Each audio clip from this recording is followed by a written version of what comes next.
Olá, minha gente. Deus abençoe a vida de todos os que se conectarem com a gente aqui na nossa live, né? Eu estou simultaneamente no Instagram, também no Facebook. Hoje eu estou fazendo um teste, né, no Facebook. E também essa live ela vai passar no YouTube.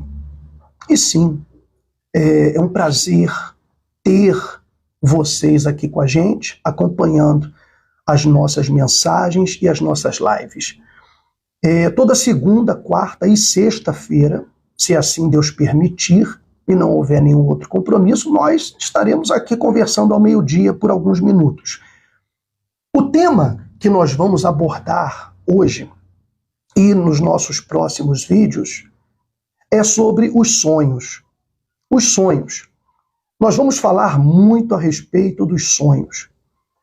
Os sonhos premonitórios, os sonhos proféticos, sonhos que muitas pessoas consideram como revelações, mensagens, pesadelos, sonhos que têm assustado muitas pessoas e as têm preocupado. E quando nós começarmos a falar sobre esse tema e desvendar esses mistérios, muitas pessoas com certeza irão se identificar com o que a gente vai falar aqui, ok? Então, existem dois tipos de sonhos. Aquele sonho que você tem acordada, que é o projeto, o sonho de ter a sua própria casa, de ter o seu próprio negócio, o sonho de ser mãe, de ser pai, o sonho de ser feliz, de progredir na vida, de ser alguém, o sonho de servir a Deus, de ser um homem de Deus, uma mulher de Deus. Enfim, são sonhos que nós temos acordados, correto? E existe o sonho que nós temos dormindo. Normalmente esse sonho é o que é mais misterioso. E o mais interessante é que os sonhos são praticamente os mesmos para todas as pessoas de diferentes países, culturas, idiomas.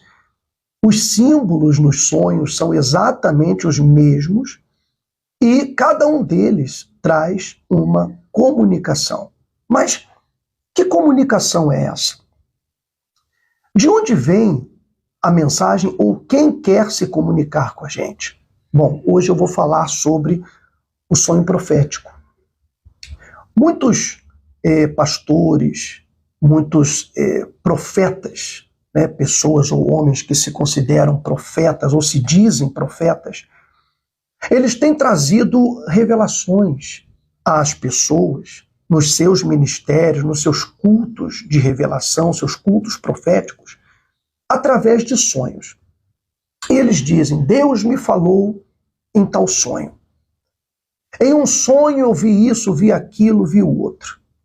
Enfim, trazem essas supostas revelações e muitas pessoas vão ao êxtase. Às vezes, dentro do culto, tem 50, 60, 70 pessoas, ou 100 ou 1000 pessoas, e algumas se sentem tocadas por aquela revelação. Obviamente que isso pode ser uma coincidência. Uma coincidência. Muitas revelações proféticas, supostamente proféticas, elas não vêm diretamente do céu, mas são forjadas na mente do suposto profeta. Eu quero compartilhar com você uma mensagem da Bíblia, do profeta Jeremias. Isso aqui está em Jeremias 23, no versículo 28. Isso aqui é para você ter um entendimento, especialmente você que tem dúvidas a respeito de profecias, de sonhos proféticos, de pastores que revelam em nome de Deus, que falam em nome de Deus. Bom, aqui em Jeremias 23, 28 diz o seguinte: o profeta que tem um sonho, conte-o como sonho. Olha o conselho e a ordem que Deus dá na sua palavra através de Jeremias. Ele diz: o profeta que tem um sonho, conte-o como sonho. E ele completa: e aquele que tem a minha palavra, fale a minha palavra com verdade. Que tem a palha com o trigo, diz o Senhor. Aqui, bom dia, Érica. O que Deus está falando aqui muito claramente é que ele não revela por meio dos sonhos. Que ele não revela a sua palavra a nenhum profeta por meio de sonhos, e sim através da sua palavra.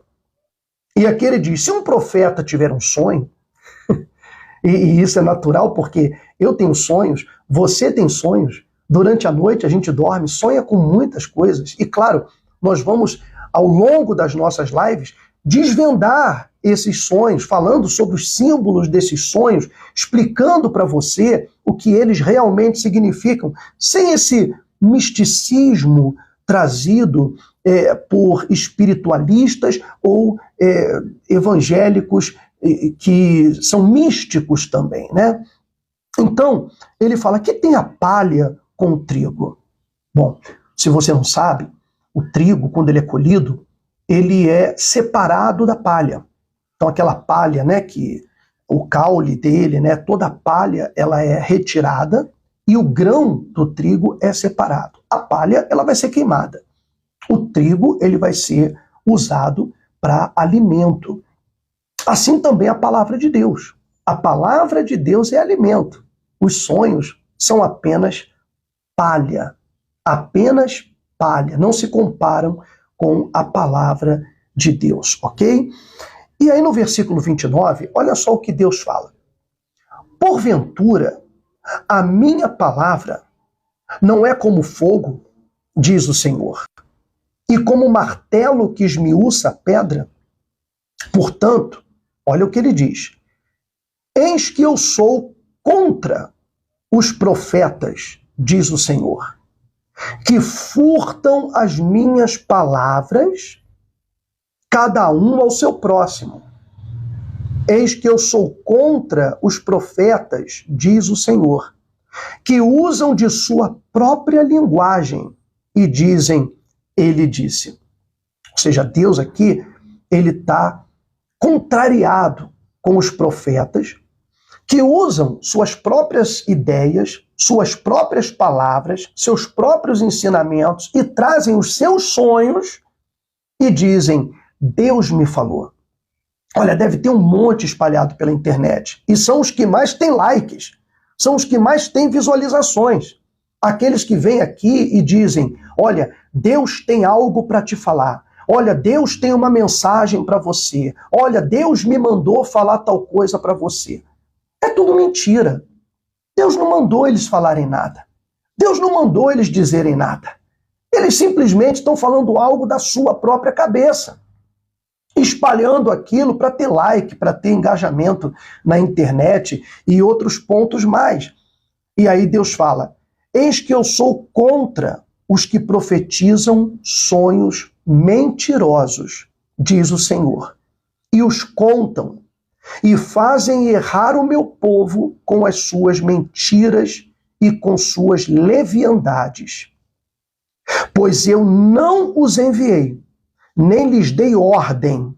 Sabe, agora que eu falei, o cara que fala assim: Deus me ordenou te dizer isso, Deus deu ordem. Aqui Deus fala: não lhes enviei, nem lhes dei ordem, e não trouxeram proveito algum a esse povo, diz o Senhor. Talvez você já tenha ouvido algum tipo de revelação, profecia trazida através do sonho de um profeta, através do sonho de um pastor. Muitas pessoas têm seguido à risca essas profecias em sonhos e, como diz o outro, têm dado com os burros na água.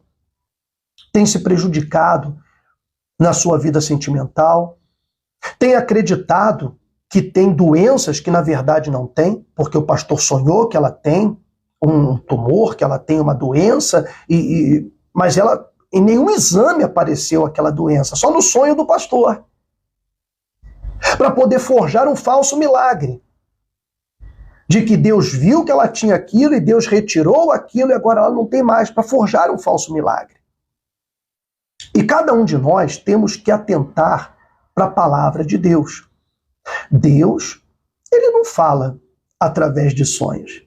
Ele fala através da sua palavra, através da Bíblia. E é ali que você tem que se aprofundar. É para isso que você precisa do Espírito Santo. O Espírito de Deus é aquele que abre os seus olhos, que te dá o entendimento completo do que a palavra de Deus quer trazer para você. Então, não se deixe enganar. Existem muitas igrejas que são ministérios, que são agremiações religiosas. Hoje, alguém pode chegar e falar assim, uma pessoa saiu da igreja. Na verdade, aquela pessoa saiu de uma agremiação religiosa e não de uma igreja. Porque igreja, pessoal, só existe uma, que é a Igreja de Jesus. O resto são denominações, agremiações religiosas.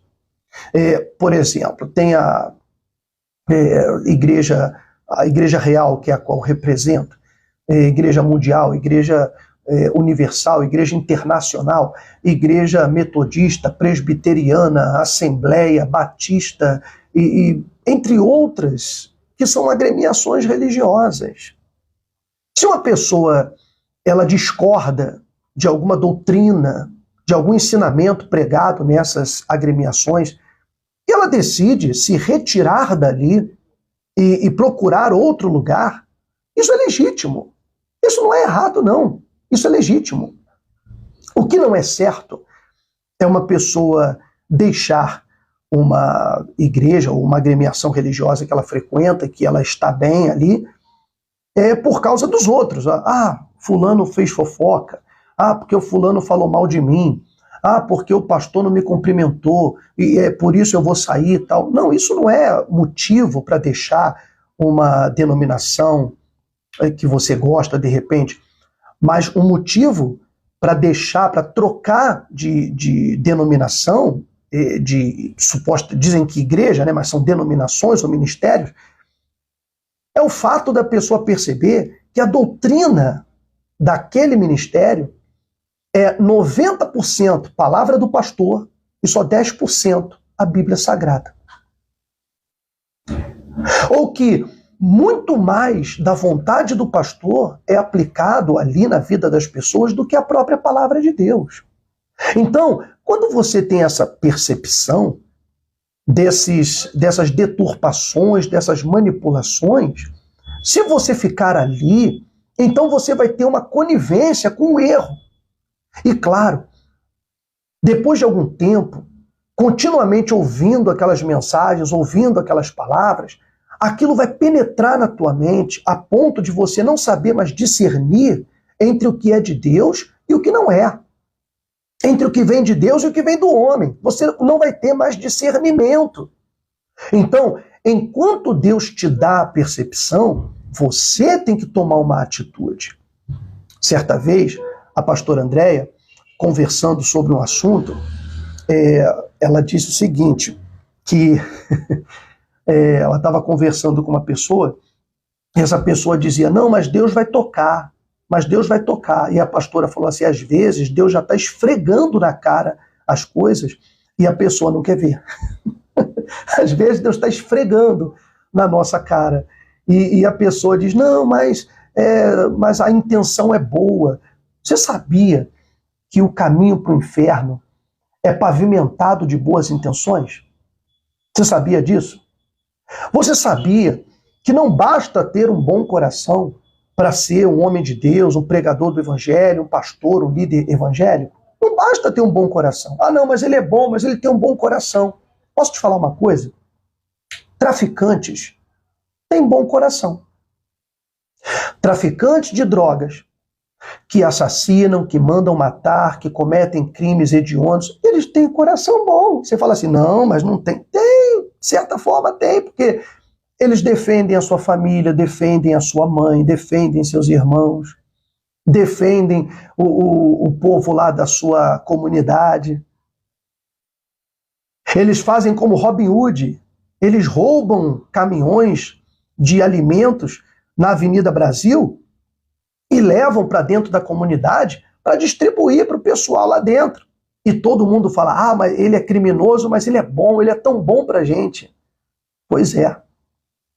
Mas os atos de bondade, eles não anulam o crime que ele comete, os assassinatos que ele comete. Da mesma forma, o pastor ter um coração bom, um líder religioso ser uma pessoa boa, isso também não anula os erros que ele comete quando ele desvia a congregação da palavra de Deus e as conduz por meio de sonhos que são da sua cabeça. Os sonhos, todos nós temos.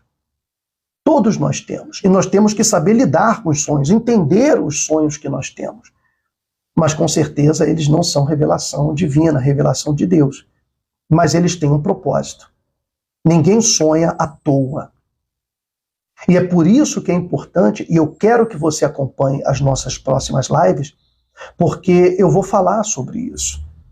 Sobre a importância dos sonhos que cada um de vocês tem. Quais são as mensagens que estão incutidas em cada sonho e de onde realmente vêm essas mensagens? E o que você pode fazer com esses sonhos, com essas mensagens incutidas nos sonhos, para mudar a sua vida, para melhorar a sua vida, os seus relacionamentos, as suas finanças, a sua saúde. Nisso, os sonhos têm uma grande importância e cumprem um papel essencial. Por isso que eu quero que você acompanhe as nossas lives. Eu vou estar aqui de volta na quarta-feira, meio-dia, falando mais sobre esse assunto. Hoje nós falamos sobre esses sonhos proféticos. O tema que eu li, a palavra que eu li hoje foi Jeremias 23, a partir do versículo 28. Depois, se você tiver um pouco de curiosidade, pega na sua Bíblia e leia. Se você entrou aqui, pegou o bonde andando, depois esse vídeo vai ficar gravado, depois você volta lá do começo e assiste, que está muito interessante, tá? Eu quero fazer uma oração por você que não quer mais ser enganada por falsas profecias, falsos sonhos, falsas revelações. Você que quer ter a sua mente aberta e quer ser realmente guiada pelo Espírito de Deus. Feche os seus olhos, nosso Deus e nosso Pai, em nome de Jesus, pedimos a tua luz, a tua bênção sobre cada pessoa que, porventura, acompanhar essa transmissão. Em qualquer horário do dia ou da noite. Eu peço que o Senhor estenda a tua mão, que o Senhor toque nessa vida, que o Senhor faça uma obra de transformação. Venha dar sabedoria, discernimento, para que ela não seja iludida, enganada. Muitas vezes por aqueles que vêm com uma suposta boa intenção. Coloca a tua mão sobre eles, cura os doentes, cura os enfermos, aqueles que são dominados pelo estresse, pela ansiedade, pelo medo. Liberta essas pessoas e abençoe-as com o seu poder. É o que eu te peço, em nome do Pai, do Filho e do Espírito Santo. E quem crê, diga amém. E graças a Deus. Gente, eu vou terminando por aqui a nossa transmissão. Que Deus abençoe a sua semana, que abra portas na sua vida, ok? Fiquem todos com Deus e fiquem na fé. Um abraço a todos, um abraço a todos.